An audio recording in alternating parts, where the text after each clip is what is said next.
Hello everyone, my name is Onur. Now, what Professor Recep was talking about was my thesis. We had 36 patients, and as Mr. Murat was saying, all of the patients were treatment-resistant patients, and they also had active medication use. Only in 6 patients we had TMS as monotherapy.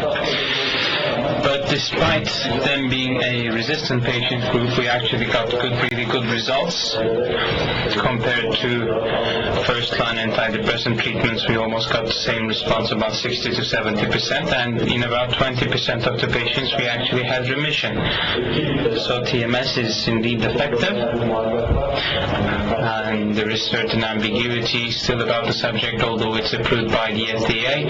There are sometimes questions about its effectiveness, but in our clinical practice we saw that it was actually effective. Now I'm going to briefly talk about how TMS works, its mechanism of action, and its superiority compared to other somatic types of treatment. Now TMS device actually has 3 parts to it. We have the power supply, the capacitor, and the electromagnetic circular coil. And Professor Murat showed the device as well. On the left you see the actual practice, in the middle you see the unit, and to the right you have the coil, as we call it. The magnetic pulse or current is generated by this coil. Now we have direct electric current from the power source to the capacitor, and we have electrical charge of about 40,000 volts, which is then conveyed to the electromagnetic circular coil. Once it passes through the coil, it has vertical time varying pulsative magnetic field. This magnetic field goes through the cranium and scalp and reaches the cortical area, and in the cortical area it has the Faraday principle, of course, applying. This magnetic varying pulsative magnetic field creates an electrical activity, since it's varying in nature, and it creates a transmembrane action potential in neurons. So to what level does it go? Does it only affect the cortical area or the subcortical area as well? Now studies have shown that it's effective in cortical and subcortical areas up to a depth of 1.5 to 3 centimeters beneath the scalp. There are some other methods which can increase its effectiveness up to 5 to 6 centimeters. And this shows magnetic field could impact on cortical and subcortical areas. TMS can be applied as single pulse, paired pulse, and as the most widely used one is psychiatry, it's repetitive form. In clinical practice we use repetitive form the most frequently. It is the most used form, the repetitive one. Single pulse stimulations create short but complex effects, and repetitive stimulations create long-term effects by interactional synaptic changes. Now short changes are explained by ionic changes, and the long effects are explained by synaptic changes in cortical excitability. Interactional synaptic changes, of course. In TMS treatment, heterogeneity is also something that we have in a lot of studies. One study finds it very effective, another one says that it's not effective, one study says that it improves certain symptoms, the other study says no. Well, it actually is a result of change in parameters in TMS protocols. There are certain protocols in TMS practices, and the clinical outcome can change. Of course, here you see the parameters, and I'm going to talk about these parameters.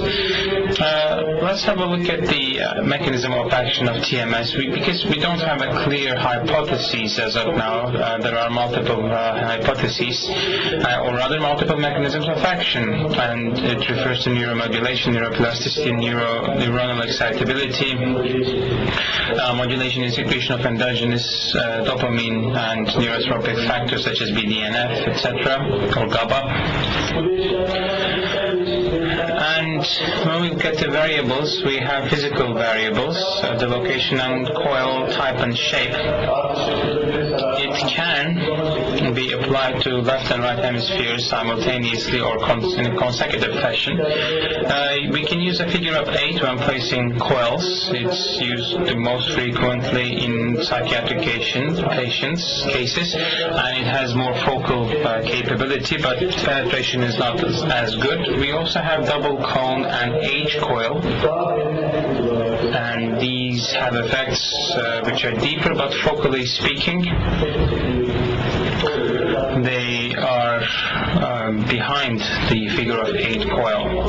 When we talk about intensity, it's actually a percentage of motor threshold. And motor threshold,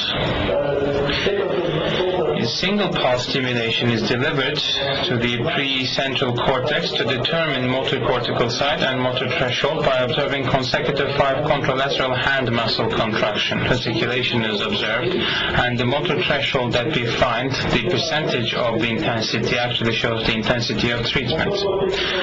Motor cortex is actually 2 to 3 centimeters posterior and 5 to 6 centimeters lateral from vertex when we place the coil here, and we will be targeting the motor cortex. Frequency is the number of magnetic pulses in a second. In TMS, we have usually low frequency or high frequency. High frequency is 5 Hz or above, and low frequency is usually 1 Hz. The most important features are that with low frequency you have inhibitory effect in neural activity by hyperpolarization and decrease in regional cerebral blood flow. So it's not only very locally, but in other areas that are connected as well also get this inhibition effect. When you use high frequency, quite to the contrary, it has an activating effect, excitatory effect in neural activity via depolarization and increase in regional cerebral blood flow.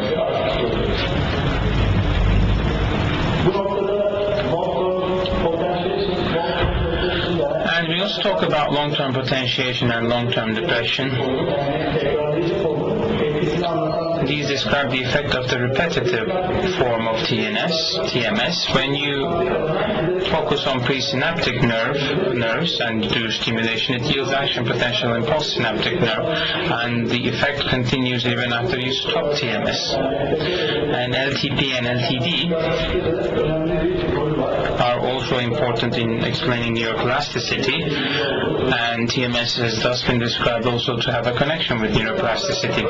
So just to give an example, low frequency, in tinnitus, for instance, you can have inhibitory effects on the area and have a reduction in symptoms. For instance, with high frequency, the most typical example would be a depressive disorder case. The dorsolateral prefrontal cortex activity goes down according to a number of studies, and it can help return the activity back to normal if you use high frequency.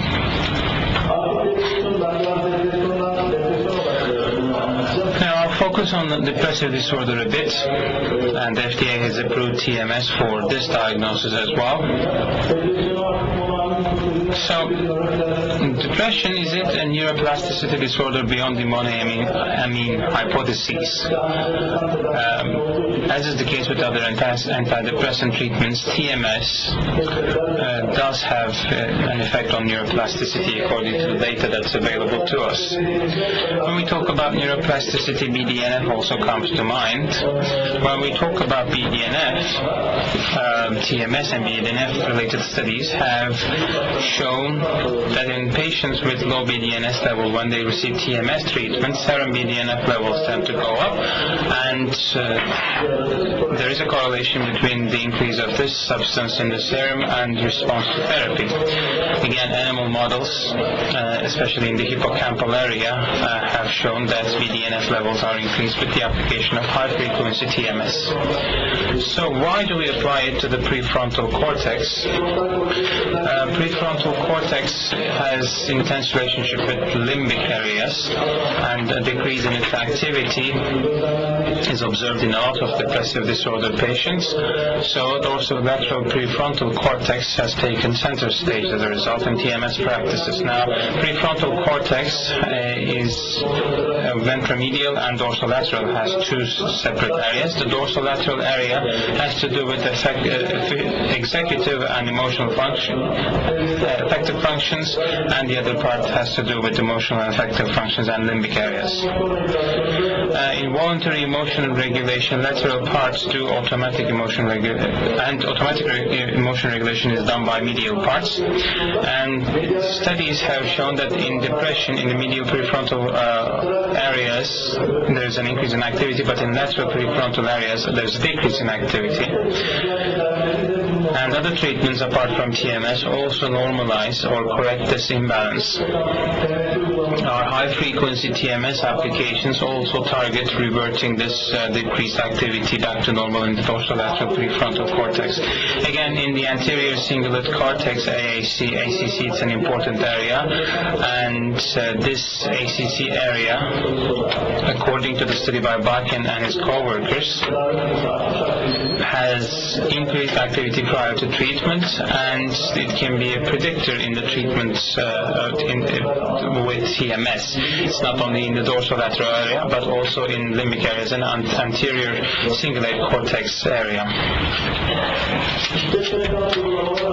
Now, high-frequency practices focus on cerebral blood flow and metabolism, and low-frequency decreases the activity and CBF. Cerebral hypoperfusion, again, was associated with good outcome in left DLPFC. As I was saying, this actually supports the hypothesis I was referring to.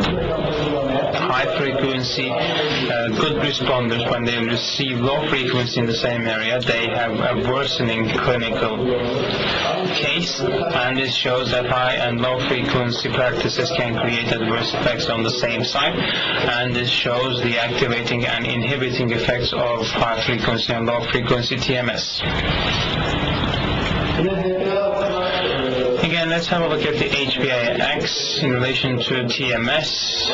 There's a lot of data about this in depression as well. These hypoactive areas disrupt the regulation in the amygdala, and TMS activates these hypoactive areas again, and regulation on amygdala is thus assured. And as a result, the abnormality with the HPA axis is actually resolved, and this is a study by Kupfer and his co-workers.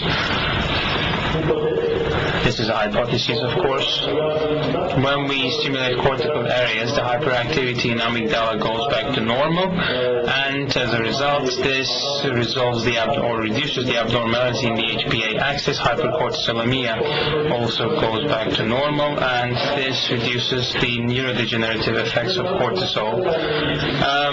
Let's have a look at TMS's relationship with neurotransmitters. Dopamine is especially important. TMS has been associated with improvement in psychomotor retardation, and not only in the striatal area, but also in the ACC and orbitofrontal cortex. There are increasing rates, and this shows that TMS actually has dopaminergic effect.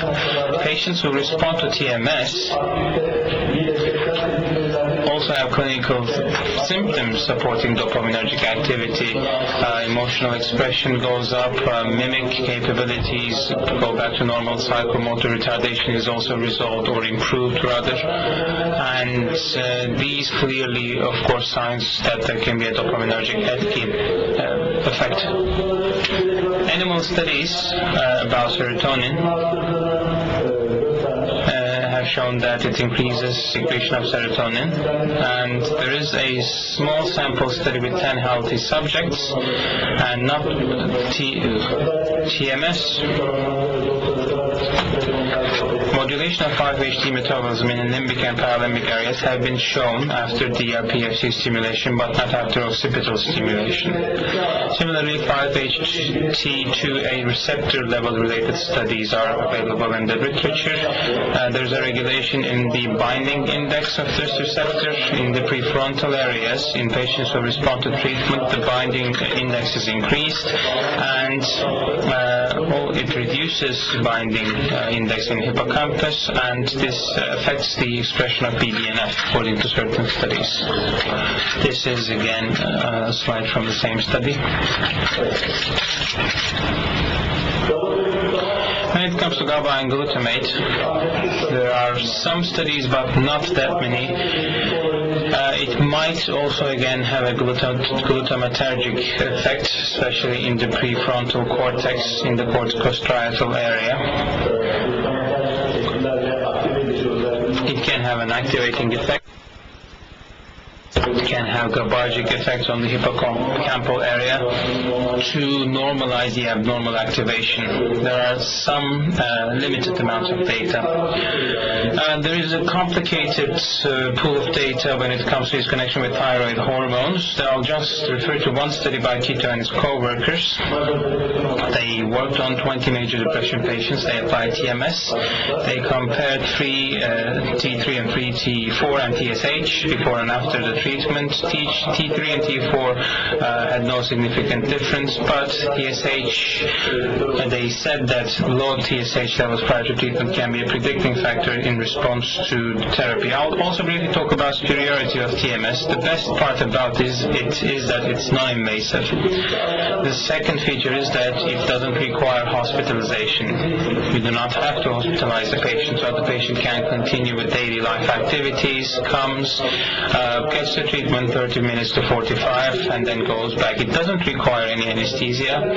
It does not have any side effects, cognitive side effects. Maybe this might be its biggest superiority compared to ECT, because you know with ECT the biggest problem is that after treatment there are some cognitive side effects. In TMS we don't have any. Well, there are a number of studies which highlighted some cognitive side effects, but the majority of the literature tells us that TMS doesn't have any cognitive side effect. Quite on the contrary, it regulates some of the cognitive functions. In dementia patients, for instance, there are positive reportings regarding TMS. The side effect profile is really good. Epileptic seizure is the most feared side effect, but if you have a patient with family history of epileptic situations, intracranial situations, if you don't have these kinds of risk factors for epilepsy or seizures, the side effect profile is really good. Headaches, which would respond to temporary analgesics, or there is some subjective discomfort reported by patients, temporary hearing loss, but earplugs are used for that as well. So when it comes to side effects, there is no systemic side effect, for instance, and it's also, as a result, a good option in pregnant women and breastfeeding mothers. So during pregnancy or in postpartum depression, in circumstances where we have difficulty assigning medication, we can apply TMS. This is the end of my presentation. I would like to thank you for your attention.